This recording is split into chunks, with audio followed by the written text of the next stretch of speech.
Okay. Hello, everyone. Thank you so much for joining me. If you are joining me live, and if you're watching on the replay, click hashtag replay. I am Dr. Bernie Ticklen White, your brilliant solutionist and certified and credentialed transformational life coach or strategic coach or advisor. In short, I help brilliant people achieve impossible dreams. So I work with people who inspire me, who want to dream big, dream differently, and go after those dreams.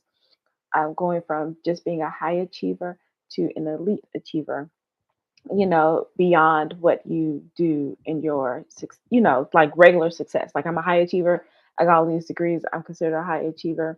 But what else am I doing to impact the world? So going from high achiever to elite achiever. All right. So I've already talked about September Supernatural.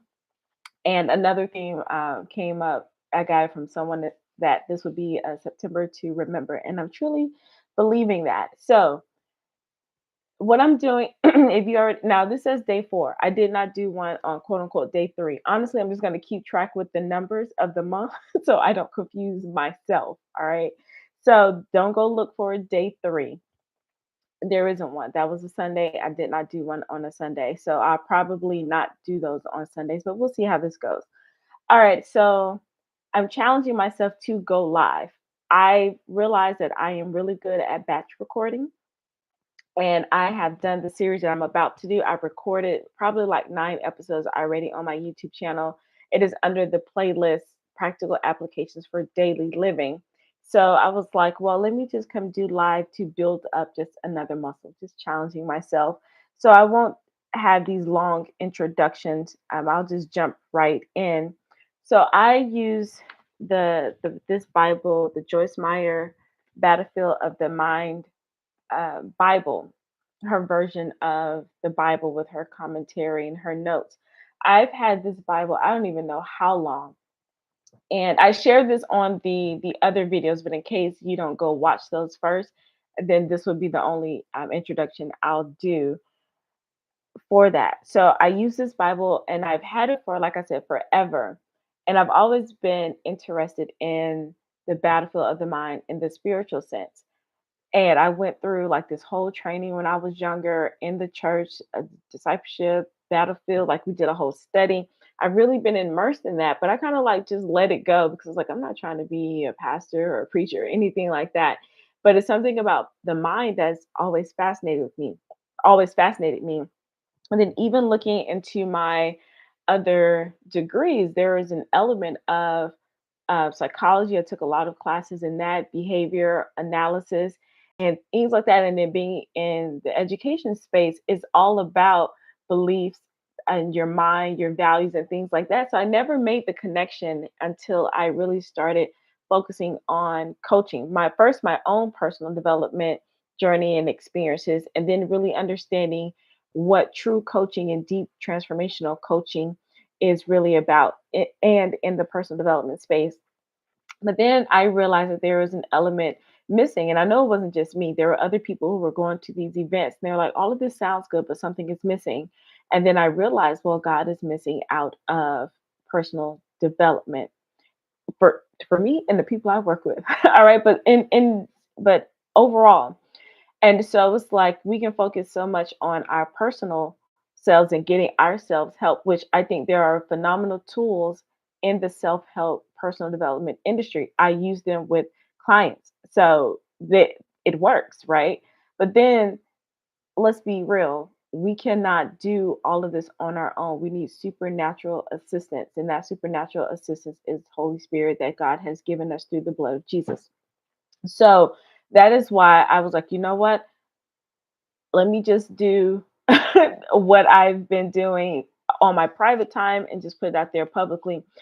Also, as part of what my mom taught me, there's this book, this one, that I am going to update the cover and do another version of this, but it's called Practical Applications for Daily Living Lessons Our Mother Taught Us. My mom was really big on using the Bible for practical applications where she taught, was it, yeah, I was gonna say like young people, like middle school, high school, all the way to young adults. It was a whole ministry that she worked with that because she believed that the reason why a lot of young people weren't following the Bibles because they didn't understand it and it didn't make sense.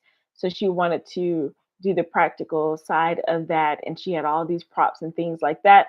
I do that sometimes, but I haven't showcased it as much, but it may come back up. There's something on my channel. I did a live experiment on something.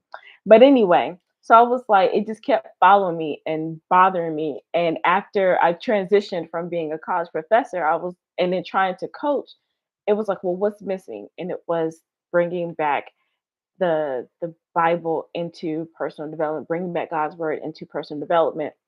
And truth be told, if you really, really look at the foundation of where a lot of the tools and strategies come from, they are from the Bible. And the interesting thing is that there are people who don't believe in God, don't follow God, don't do any of that, don't believe in Jesus. And you're like, well, how are they successful? And now we're not talking about their souls. We're just talking about the physical success that we see. And it's because they are following the principles and laws that God has made for the universe.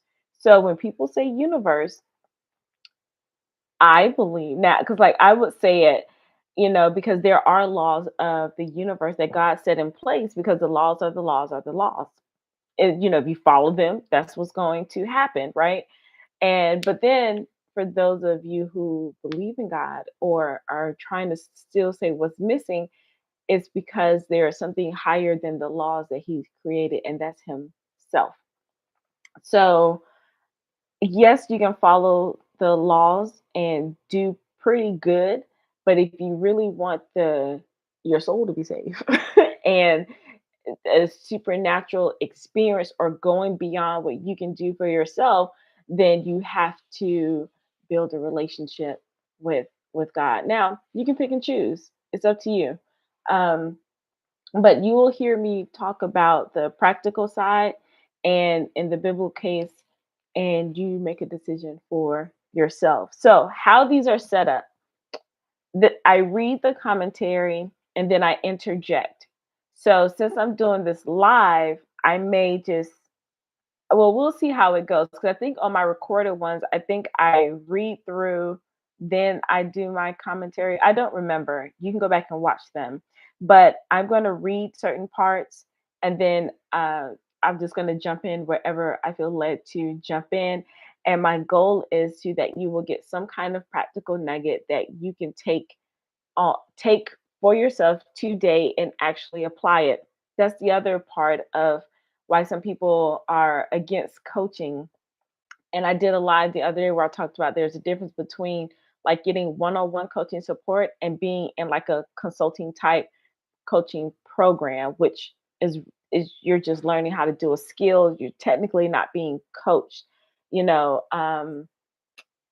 But you can go back and watch that. But the problem is that it's the execution. So coaching, no one has the answer or the solution for you. You are your own solution. What a coach does, a good coach, is to draw out what's already in you by asking you the questions that you will not ask yourself and seeing a bigger perspective based on what you said you wanted to do. A lot of times I think people go to coaches, they're like, well, just show me exactly what to do and I'll do it. That's a consultant. And then even with that, if it's not in alignment with who you are, it's not going to work anyway. Trust me from experience. All right. So I'm going to read this. This is from Esther, and that's what we'll be talking. That's who we'll be talking about all week is Esther. So this one is an overview, and I called it the setup. So the other ones are like based on the chapters that are in the book of Esther, and there are a few of them. I think is it mapped out to be like 6 of them in this chapter, but you can go in the book of Esther and read it for yourself. So this is an overview, and then when the next time I do this, we'll go and, they'll be shorter, but this one is a little longer. All right, let me stop babbling and reading. So, like I said, you can go read the book of Esther. So, the commentary, and I'll just show you like what I'm talking about. This is what I'm reading, okay? So, because God had chosen Esther to deliver the Jews from death, he supernaturally placed her in a position to do so. He then prepared her and gave her the boldness and favor she needed in order to carry out his plan. Due to her background, Esther could have easily thought, I'm a Jew. How could I be a Persian queen? Or I'm an orphan. I don't have a royal bloodline. How could I become queen? But Esther did not fight these battles in her mind. Instead, she knew and trusted God, and she moved forward courageously in God's purpose for her life. No matter how many reasons you may think that you cannot do what God has called you to do not let them stop you. Stir up your faith and continue in obedience your purpose, until you fulfill his purpose for your life. So much there to unpack. That's just the first like little paragraph. So Esther, if you don't know, eventually she does become queen of Persia, and but she was Jewish. And so you can read the background of that. That is not how that was supposed to go.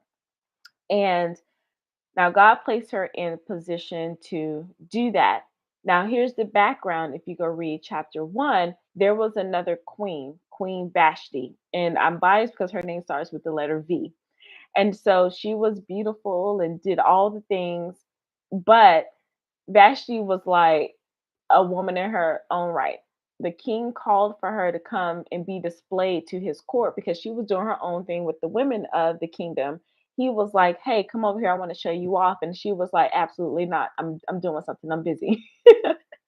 And so he didn't like that. So he asked his advisors, who were his coaches, he asked his advisors, like, well, what should I do? Like, this is not cool. And then so they were like, well, let us go back and look at what the law says. And they were like, oh, you need to do something about that because we can't have this type of boldness from a woman, even though she was queen.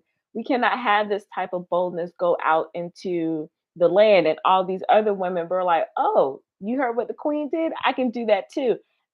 If my husband say something to me, I'm gonna tell him, nope, absolutely not.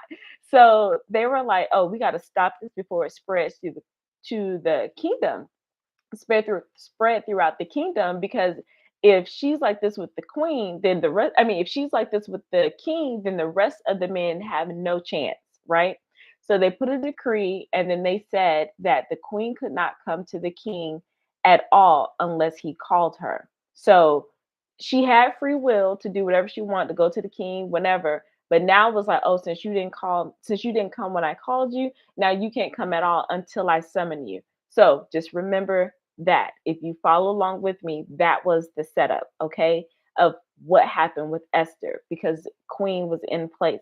Queen Vashti had made a statement. So we don't really hear too much. Well, I ain't gonna tell the rest of it, but that was the setup. It doesn't start off talking about Esther right off the bat.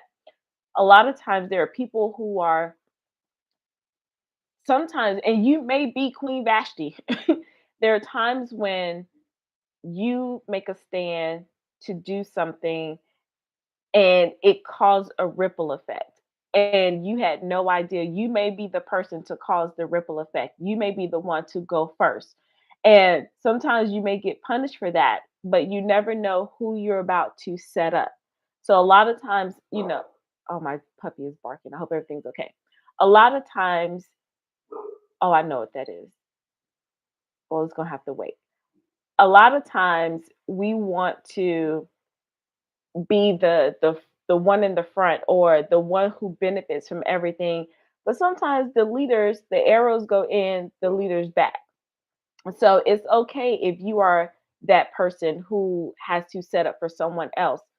It's okay. There's an honor, because if you never did what you were supposed to do, then we don't know what could have happened. So you may not always be Esther. You may be Queen Vashti in a sense, but I still think that's noble. All right. So the other part is that there was God supernaturally placed her in position. Again, Esther was an orphan. She was Jewish. She was not supposed to be where she was supposed to be, but God placed her there. God put her in beauty school. And I'm not going to go too far ahead. I just want to talk to you about the setup. Sometimes you may be wondering, how did I get to where I am? How did I get here? Why am I here? Kind of thing. And sometimes just don't even try to figure it out. Just if you find yourself in a place that you do not belong. I don't want to say don't belong, but you didn't work to get there and the circumstances just fell in your favor, chill out. If you're in that place, A lot of times we try to figure out too much and then we miss what's happening. I know I've done that because I'm analytical and I want to know so much. Just chill out. If you find yourself in a position and it feels like it's a supernatural placement, you may not even say the word supernatural. You just may be like, I wasn't supposed to be here. Yes, you were, but you did not get there on your own accord. So chill out. So then it says God prepared her and gave her boldness. If God places you in a situation, He is going to prepare you, especially if you feel this nagging sensation like, okay, I'm supposed to say something, I'm supposed to do something, and you just have this boldness and this courage out of nowhere. God is doing that because if He placed you somewhere, He's going to set you up for that. Am I going to have to get up? See, this wouldn't happen if I was recording. I am going to step away and I'm going to roll out. Okay, I'll be back. Yeah, I'll be back before I burn up this food.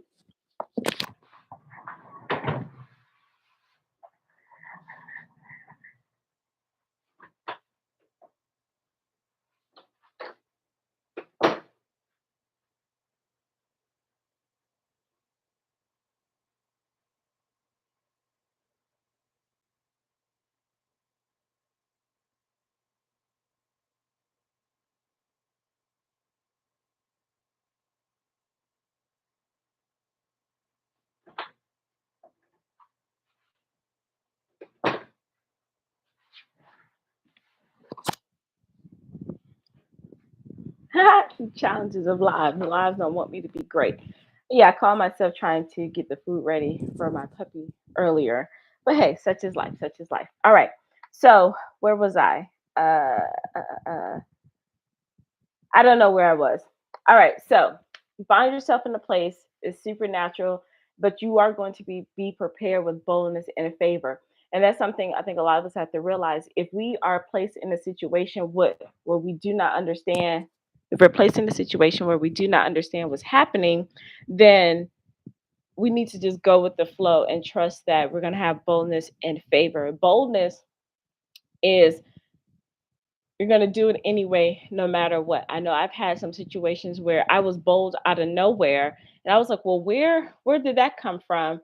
But then when I chilled out and realized the reason why I had this extra boost of boldness and confidence, it came from God. Now, this isn't the boldness to, well, I won't get too far ahead. All right. So but it was to do God's plan.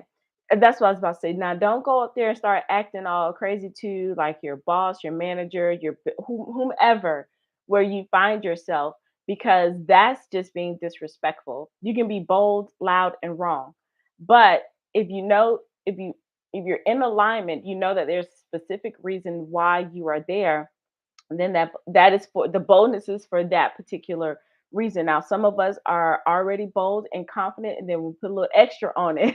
But just make sure that it is for the purpose of why you are in a position. So then this is where we get into Esther's her mindset. And there are mindset coaches all out. Mindset is a big thing, but really is in your mind about what you will do and what you won't do. Now, Esther had these negative thoughts, this head chatter going on in her head. I'm an orphan. I am Jewish. I don't have this royal bloodline, but yet I get to go to beauty school, for the king. How is this possible? Now, Esther had the same mind chatter that a lot of us have. I'm not qualified to be here. I don't know how to run a business. I don't know how to be a parent. I don't know how to be a spouse. I don't know how to be a CEO. How did I get here? This is my family didn't teach me this. My family is not set up like this. My family doesn't have the significance or the name.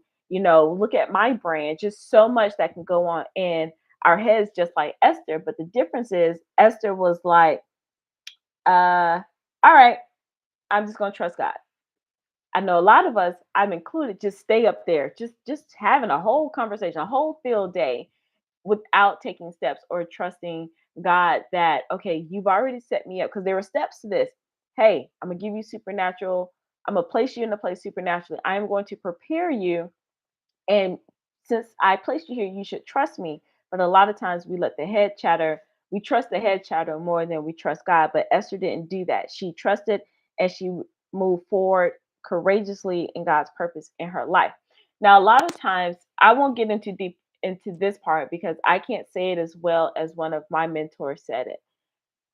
A lot of us are searching for what's our purpose in life, and that's not the thing to do.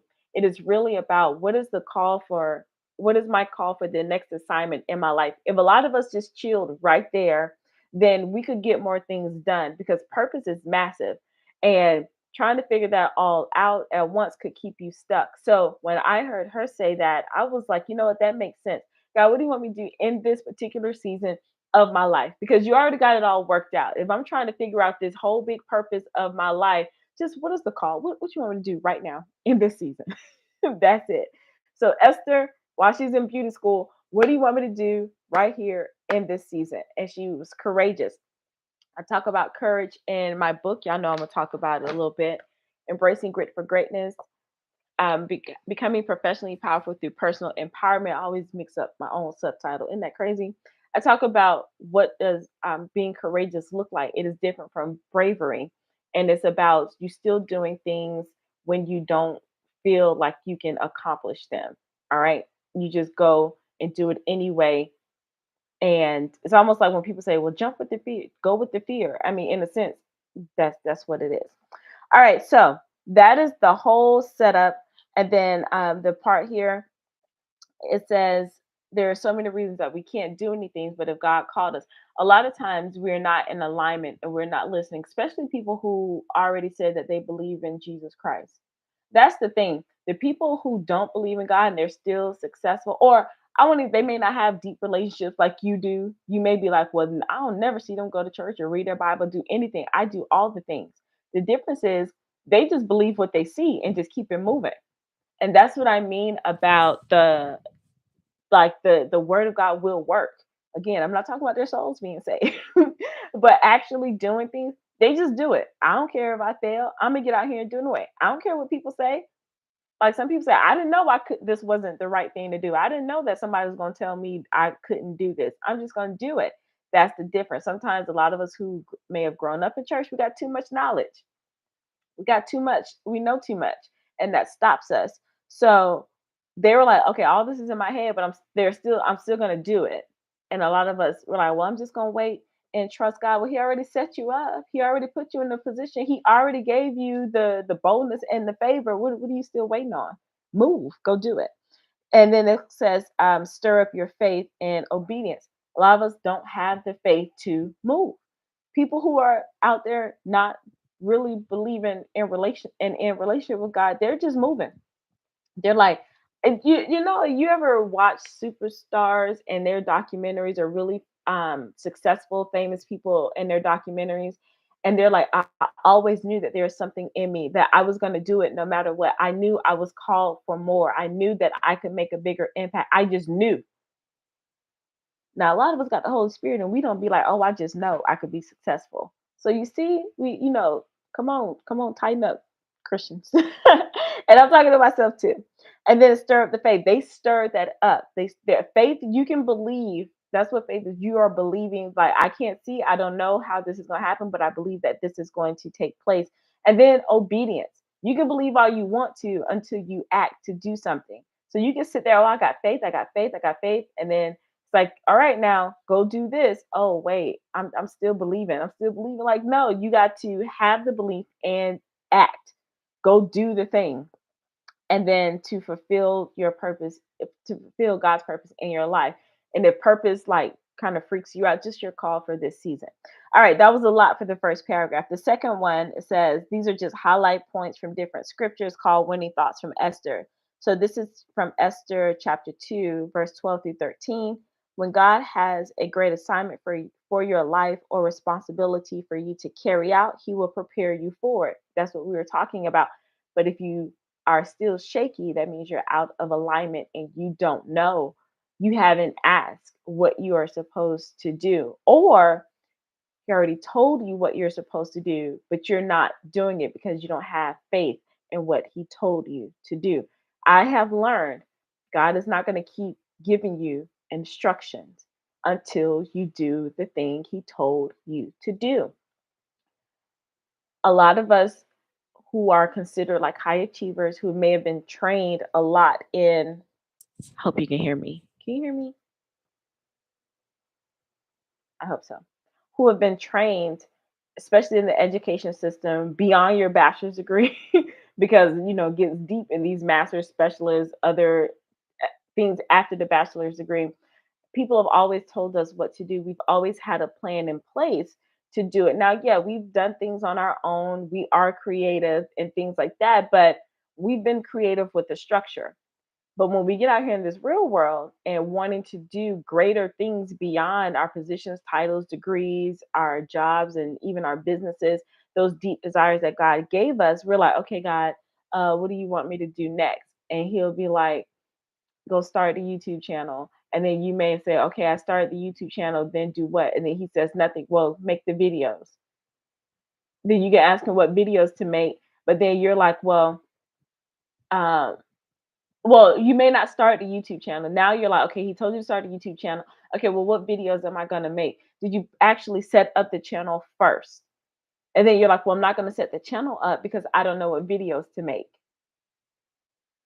And then you're like, well, God, I'm stuck. Or you may not even, God, I just feel stuck. I don't know what to do. Yes, you do. Start the channel and then it will flow. But I know that's a scary thing for a lot of us because it's like, I don't want to mess up because we've been so programmed and conditioned to not want to mess up, to want to know the plan. But when you're doing something greater than what you that you're doing now, you have to be like Esther. All right, boldness and favor. He's already prepared me to put me in this situation, and I'm gonna stir up my faith and be obedient. And you have to do that every step of the way because God is not going to keep giving you instruction. Holy Spirit is not going to keep giving you instruction. Well, Holy Spirit is going to remind you of what you're supposed to do. And I know I've been like that. I'm like, look, let me just get the first 5 steps. And it was like, no, one. All right. So then the next part is this is from Esther chapter 2, verse 17. The favor of God gives you the favor God gives you may very well be for an important or strategic purpose, just as the favor he gave to Esther for from everyone who saw her. And oh, that's from Esther 2, chapter 2, verse 15. And then we go to 17. And even from the king himself was a specific and important purpose. So we never know exactly how things are going to play out when we have the prompting to do something. This isn't like school where they give us the entire plan of study and we know that, well, when I take this class with this class with this class, it's going to lead me to that class, and all of these together is going to eventually give me a degree. Or if you were like me, you were wanting to gain different experiences across the campus. You were in these organizations, these clubs, you had this internship, you just did all the things. And even with that, oh, let me back up. What do I want to say about that? Okay. When we go to college, the plan of study is what it is. These are the classes that you take. Now, there are some of you who go just take the classes and go on out. There are some of us who are like, well, what else can I do while I'm out here, in these academic streets? What else can I do? And then you start being involved in different clubs and organizations and things like that, volunteering, you never know. And you're like, why am I doing all of this when the end goal is just to graduate? Those were strategic things that you were doing that God led you to do, and you may not understand why until it's time for you to understand. So just like now, let's say you're out of school, you're working, you're in your professional space, you're in your business, but then you find yourself, let me go look into this type of course. What is this about? Or let me go, in this area, go visit here. And you never know why you're doing these small things. It's because it's strategic. And I'm not saying I'm trying to let me see. There are promptings if you're having the idea, and sometimes it's intentional. You don't know why you're doing certain things until you look back. But now I'm going to challenge you to like start focusing on why you are doing certain things, because it is a strategy in place for you to do that, and it's all going to come together for a moment of time. If you're moving, a lot of times you'll get a prompting to go do something outside of the norm, and you're like, why do I want to do that? And you don't do it, then you're hindering yourself for something greater. So don't go have these big goals and visions and then ignore the prompting, because you never know how the dots are going to connect. I suggest Just if you get the inkling to do something, go to sign up for a class, go, try something different that's out of your norm. I would just say go do it, and then God will course correct you along the way. I had to learn how to do that instead of like just second guessing.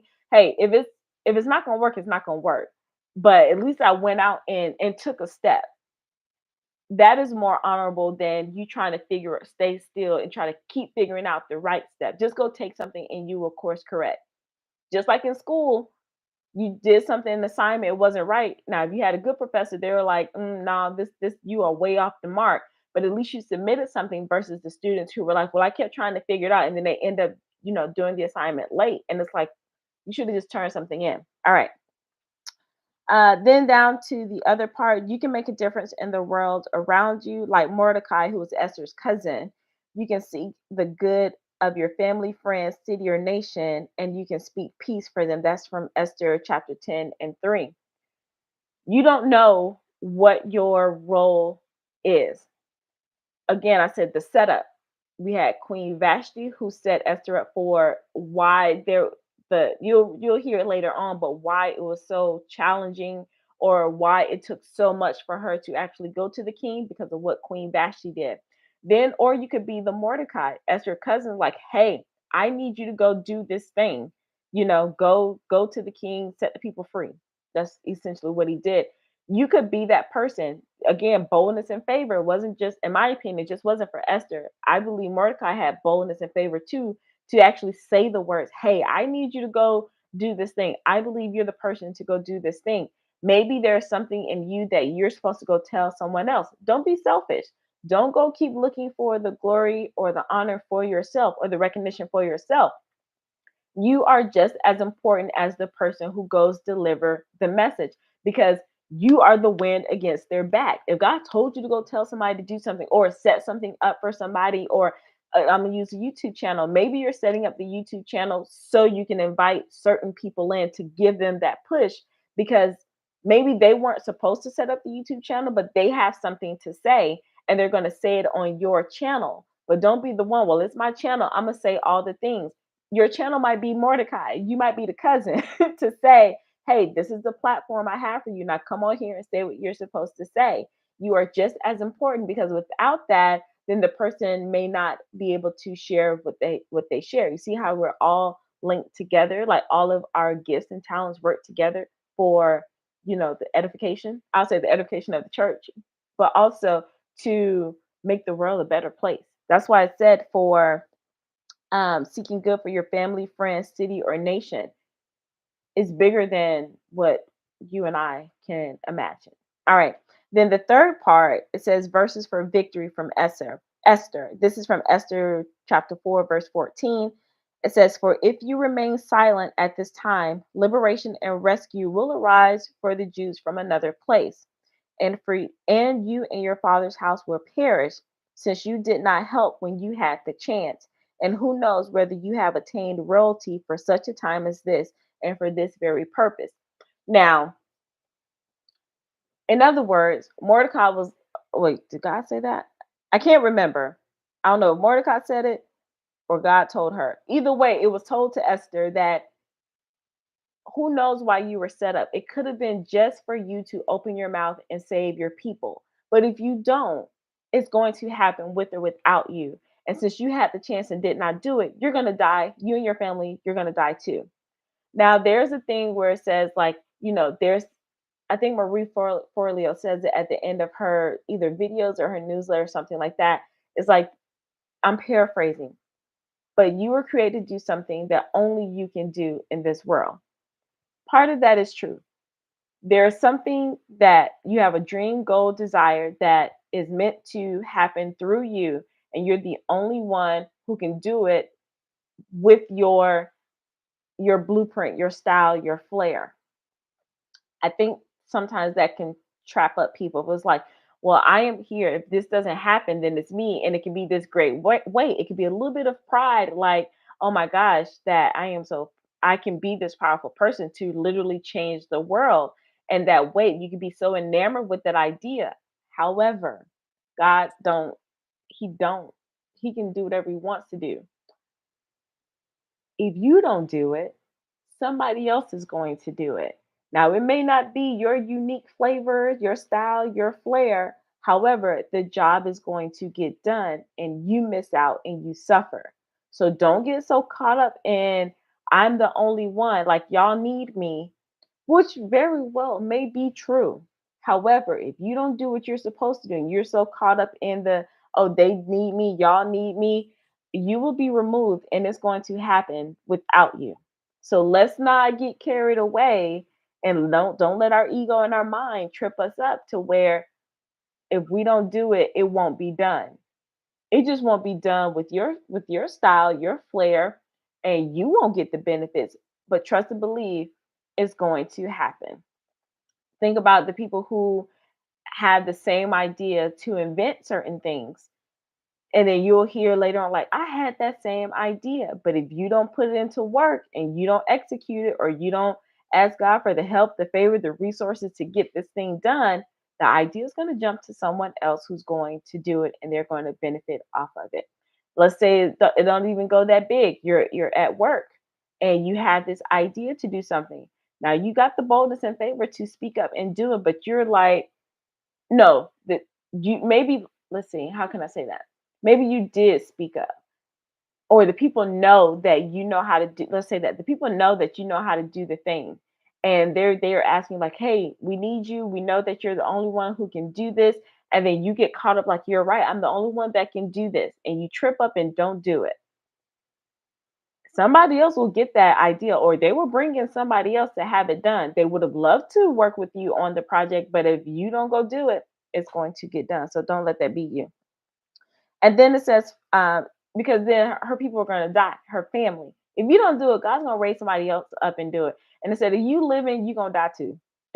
And Mordecai was like, because what if this was your moment? This was your 15 minutes of fame. This was your moment in history that was going to solidify you as the greatest of all. This was your moment for you to shine in your company, your business, your neighborhood, your family. It can go down to your family. What if this was the moment? What if you had to pray a certain prayer that would save your family, but you did not do it? All right, yeah. So think about it that way. Then it says, did I already say that? Yeah. So then the next part is, then Esther told them to reply to Mordecai, go gather all the Jews that are present in Susa. I think that was a capital, and observe a fast for me. Do not eat or drink for 3 days or night. I and my maids also will fast in the same way. Then I will go to see the king without being summoned, which is against the law. And if I perish, I perish. So Esther was like, oh man, you're right, cousin. I don't want to do that. It's already interesting how I got here. And that's the other thing. If you're questioning, let's say it's like, all right, I don't know. You got to go back and look at how you got to a certain place. If it was a supernatural encounter, like, I shouldn't even be here, why not just go ahead and keep going with the flow? You really didn't know how you were going to make it. You didn't know how you got in this position anyway. You didn't know how you got this favor anyway. So if something else is being told, you might as well just go with the flow. So Esther just like, all right. But what she didn't do was lean on her own understanding. She was like, I am going to fast. And I know fast could sound old school. I remember my mom had me and my sister fasting when we were young. But I kind of like just was like, ah, yeah, and I got back on it. And fasting is serious. Now, we're not talking about fasting from TV and social media and things like that. It's not a real fast. Not a real fast. Even the Daniel fast is not a real fast. I can explain that later if you want me to, because I learned some things. I was like, oh snap. But seriously, a fast. She had no food, no water for 3 days. No food, no water. Look, God, I need you to move. Because in the Bible, there are some things that are only going to take place through fasting and praying.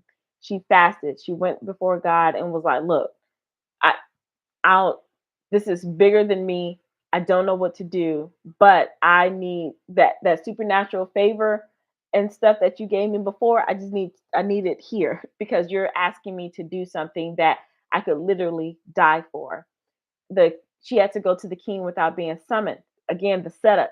The reason why she had to do that and fast and make sure that God was with her before we make these bold decisions, even though we know it, but let's say we've been in the work and then it's something bigger, don't go there by yourself. Remember, you didn't get there by yourself. So let's not continue the journey by yourself. Fast and pray. She had to go to God. I was like, I need some extra protection because now you want me to go before the king. Now he done already made a decree saying that nobody, no queen can go before him because of what Queen Vashti did until he calls because he didn't want to be disrespected. So now you want me to go against the law of the land. And God was like, yep. Yep. So how many times where you had to step out against a coworker, a boss, a corporation, a business partner, I don't know, a community leader, pastor, whatever it is, someone you had to speak up against. Now, I've done this. Now, through the grace of God, prayers of my mama, my grandmother, probably, if I got some people who have prayed for me.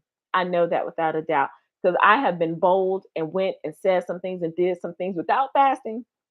And I believe I was covered through their prayers. However, since I bring back this awareness, I won't do that now. I will make sure that I go with extra support. So, and I don't know, it may not call for you to fast. I don't know. I'm just telling you what Esther did. Or just don't go seek to your own understanding. I was covered in my ignorance, but you may not be. So you might want to go fast and pray if you don't have a prayer circle. All right, I'm just saying. So where was I? So Esther did that, and then she was willing to, like, if I perish, let me perish. Now, if I die, let me die. That's what she said. A lot of our situations may not be physical death, but it could be if I'm fired, I'm fired. If the relationship is over, the relationship is over. If the business deal falls, the business deal falls through. If it caused a rift in the family because I spoke up the right way, then that's what it is. If I'm exiled from the family or the friend group or the organization, then so be it. I know in my personal situation, I did say some things. I was bold in certain situations where things just weren't right, and I got fired from my job. I also got fired from a consulting gig, fired twice in the same year. Now, you could say, well, if you would have fasted and prayed, I don't know, but I do believe that because it was, I, I didn't, yeah. So I want to be careful with that. I'm not saying that I got fired because I did not fast. I'm not going to say that. I just wasn't in that mindset. So that was just the grace of God of how it happened. But I don't regret saying or doing what I said and what I did. I believe God still wanted me to say and do that. Now, the aftermath is what I'll talk about later on, to where I could see that fasting and praying would have helped in the aftermath. But I'll stop there. If you want more clarification, let me know down in the comments. All right, so Esther was like, all right, I done got boldness, the favor. She was setting herself up, boldness, favor. I got the courage from the God, from the Lord. I got the backing of my cousin who was like confirmation of this is what I'm supposed to do. And I'm going to fast to set up before I do this thing. And then we're going to close out. This is from Esther chapter 9, verse 1. Now, in the 12th month, that is the month of Adar, on the 13th day, when the king's command and edict, which is the official proclamation, were about to be executed, on the very day when the enemies of the Jews had hoped to gain power over them and slaughter them, because this was about, the king was like, oh, the Jews up here, they growing, they doing too much. We got to go kill all of them. Now, Esther was Jewish, who happened to end up being the Persian queen. You see, all of this was a setup from her not even being having a royal bloodline, from her being an orphan to all the way to being queen, who wasn't even supposed to be there. And this was her moment to save an entire nation of people.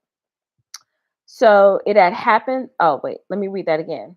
Now, in the 12th month, that is the month of Adar, on the 13th day, when the king's command and edict were about to be executed, on the very day when the enemies of the Jews had hoped to gain power over them and slaughter them, it happened the other way around, so that the Jews themselves gained power over those who hated them. I believe because Esther not only just went to the king and did all the things, but because she fasted and prayed, that supernatural courage, boldness, favor followed her, and that setup.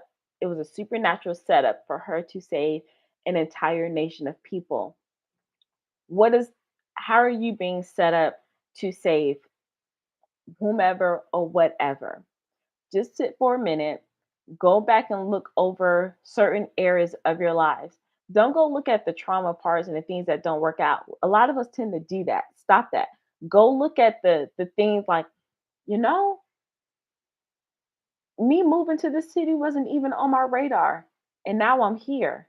Or me getting this certain job at this level, I wasn't supposed to have that. Why? How did that happen, or why did that happen? Start going back and connecting the dots to look at your setup. Even start looking at the instrumental people. Who was your Queen Vashti that probably went before you? Who was your Mordecai, your cousin that laid the foundation, or who gave you that extra prompting to go and do or say certain things? So just take a moment, and if you're willing to share, come back and share with me. I would love to hear how you've been set up for your supernatural. All right, so thank you so much for listening and learning with me. I'm excited. We will continue this. Um, Go ahead and leave your comment. Make sure you like and share if you want to, but also subscribe if you are feeling moved to do that. And have a fantabulous day. Enjoy if this is a holiday for you. Enjoy that. Do what I said first. I'm just kidding. Enjoy your day wherever you are in the world. Have a good day. Have a good night. And remember to be well, to be empowered, to be bold, and to be brilliant. Until next time. Bye.